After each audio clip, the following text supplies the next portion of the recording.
عليكم ريلفي وفي عندين magacayga falxada deeqo waa la yiraahdaa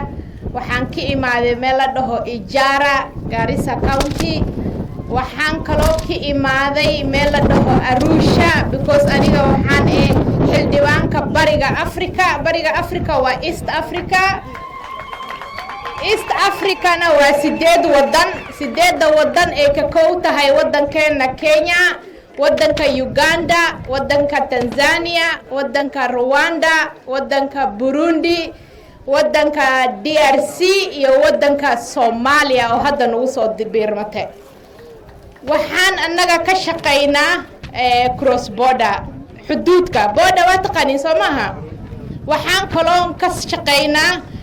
free movement macnaha dadka Soomaaliya joogo Tanzania way aadi karaan Kenya way imaani karaan maxaa kaloo jirta dadkii Tanzania Kenya way imaan karaan marka free movement annaga baarlamaankeena wuxuu ku yaalaa Arusha baarlamaankana waa ogtiin sidii xildhibaanayaasha soo doorateen oo kale waxaan sameeynaa dadka matalnaa laakiin maadaama Mheshimiwa Maxamed Kijana Mshupavu uu constituency ka shaqeeyo annaga taani 8 wadan way 8 wadanna way dhib badan tahay waa ogtihiin xuduud baa noo dhaxeeya marka aadana u mahadsantiin waxaan mahad u celinayaa Mheshimiwa soo doorateen Mheshimiwa Maxamed Khayre